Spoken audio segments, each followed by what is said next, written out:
किसी नगर में सागरदत्त नाम का एक व्यापारी रहता था। उसके लड़के ने एक बार 100 रुपये में बिकने वाली एक पुस्तक खरीदी।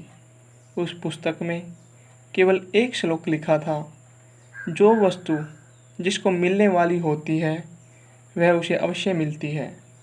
उस वस्तु की प्राप्ति को विधाता भी नहीं रोक सकता। अतएव मैं किसी वस्तु के विनष्ट हो जाने पर भी न दुखी होता हूँ और न किसी वस्तु के अनायास मिल जाने पर आश्चर्य ही करता हूँ, क्योंकि जो वस्तु दूसरों को मिलने वाली होगी वह हमें नहीं मिल सकती और जो हमें मिलने वाली है वह दूसरों को नहीं मिल सकती। उस पुस्तक को देखकर सागरदत्त ने अपने पुत्र से पूछा, तुमने इस पुस्तक को कितने में खरीदा है?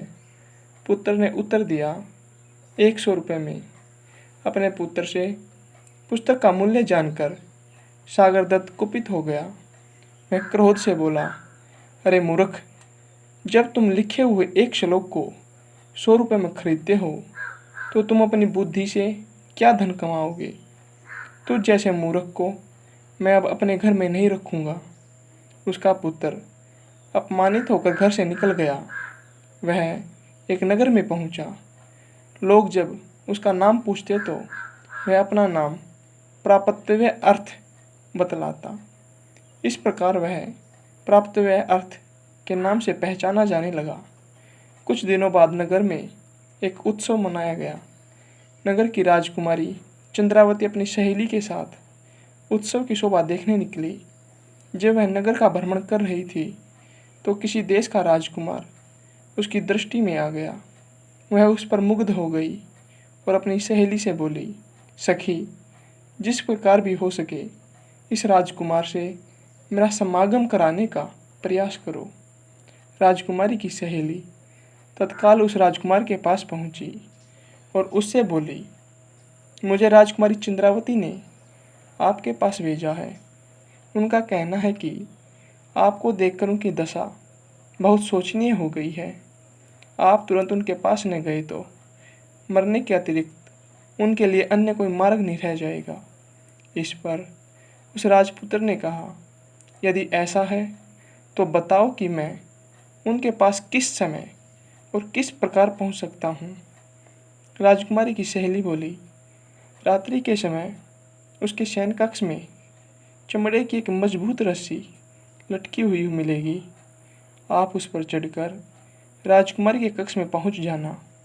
इतना बताकर राजकुमारी की सहेली तो वापस लौट गई और राजकुमार रात्रि के आगमन की प्रतीक्षा करने लगा। किंतु रात हो जाने पर कुछ सोचकर उस राजपुत्र ने राजकुमारी के कक्ष में जाना एकाएक स्थगित कर दिया। संयोग की बात है कि व्यापारी पुत्र प्राप्तव्यार्थ उधर से ही निकल रहा था। उसने रस्सी लटकी देखी तो वह उस पर चढ़कर राजकुमारी के कक्ष में पहुंच गया। राजपुत्री ने भी उसको राजकुमार समझकर उसका खूब स्वागत सत्कार किया, उसको स्वादिष्ट भोजन खिलाया और अपनी शैया पर उसे लिटाकर स्वयं भी लेट गई। व्यापारी पुत्र के स्पर्श से रोमांचित होकर उस राजकुमारी ने कहा, मैं आपके दर्शन मात्र से ही अनुरक्त होकर आपको अपना हृदय दे बैठी हूँ। अब आपको छोड़कर किसी और को पति रूप में वर्णन नहीं करूँगी। व्यापारी पुत्र कुछ नहीं बोला, वह शांत पड़ा रहा। इस पर राजकुमारी ने कहा, आप मुझसे बोल क्यों नहीं रहे हैं? क्या बात है?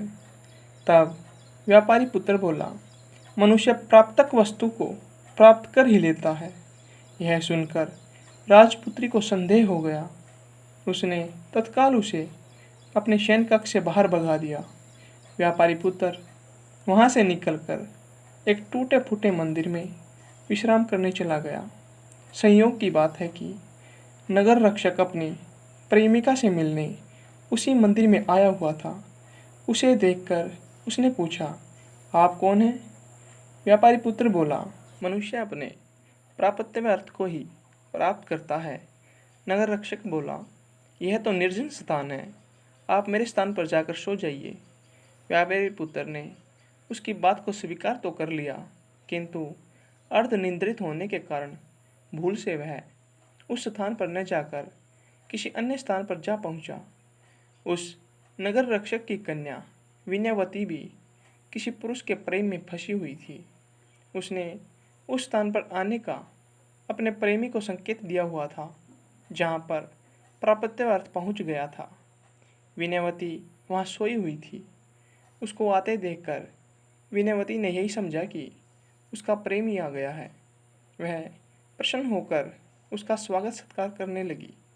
जब वह व्यापारी पुत्र के साथ अपनी शैया पर सोई तो उसने पूछा, क्या बात है, आप अब भी मुझसे निश्चिंत होकर बातचीत नहीं कर रहे हैं? व्यापारी पुत्र ने वही वाक्य दोहरा दिया, मनुष्य अपने प्राप्य अर्थ को ही प्राप्त करता है। विनयवती समझ गई कि बिना विचारे करने का उसको यह फल मिल रहा है।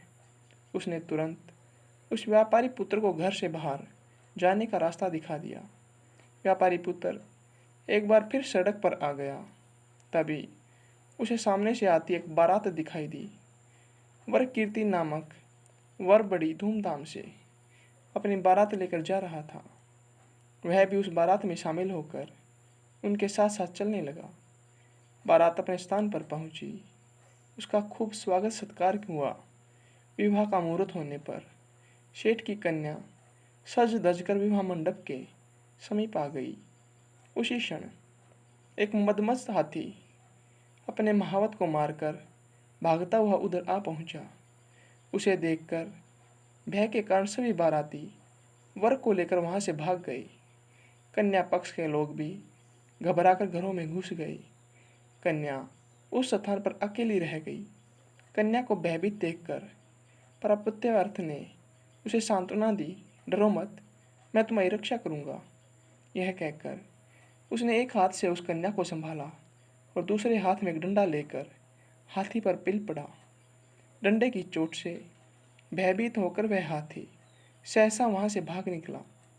हाथी के चले जाने पर वर कीर्ति अपनी बारात के साथ वापस लौटा, किंतु तब तक विवाह का मुहूर्त निकल चुका था। उसने देखा कि उसकी वधू किसी अन्य नौजवान के साथ सटकर खड़ी हुई है और नौजवान ने उसका हाथ थामा हुआ है। यह देखकर उसे क्रोध आ गया और अपने ससुर से बोला, आपने यह उचित नहीं किया। अपनी कन्या का हाथ मेरे हाथ में देने के स्थान पर किसी अन्य के हाथ में दे दिया है।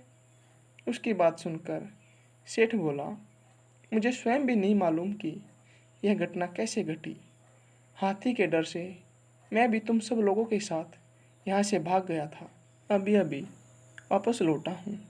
सेठ की बेटी बोली, पिताजी, इन्होंने ही मुझे मृत्यु से बचाया है, अतः अब मैं इनको छोड़कर किसी अन्य के साथ विवाह नहीं करूँगी।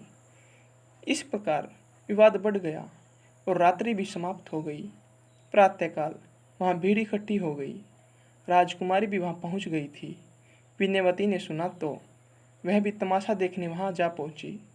स्वयं राजा भी इस विवाद की बात सुनकर वहाँ चला आया। उसने व्यापारी पुत्र से कहा, युवक, तुम निश्चिंत होकर सारी घटना का विवरण मुझे सुनाओ।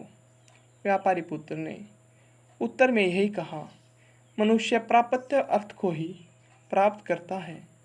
उसकी बात सुनकर राजपुत्री बोली, विधाता भी उसको नहीं रोक सकता। तब विनयवती कहने लगी, इसलिए मैं विगत बात पर पश्चाताप नहीं करती और मुझको उस पर कोई आश्चर्य नहीं होता। यह सुनकर विवाह मंडप में आई सेठ की कन्या बोली, जो वस्तु मेरी है वह दूसरों की नहीं हो सकती। राजा के लिए यह सब पहेली बन गया था। उसने सब कन्याओं से पृथक पृथक सारी बात सुनी और जब वह आश्वस्त हो गया तो उसने सबको अभयदान दिया।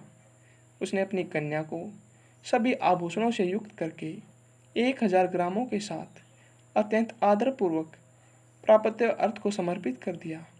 इतना ही नहीं, उसने उसे अपना पुत्र भी मान लिया। इस प्रकार उसने उस व्यापारी पुत्र को युवराज पद पर प्रतिष्ठित कर दिया। नगर रक्षक ने भी उसी प्रकार अपनी कन्या विनयवती उस व्यापारी पुत्र को सौंप दी। तीनों कन्याओं से विवाह कर व्यापारी पुत्र आनंदपूर्वक राजमहल में रहने लगा।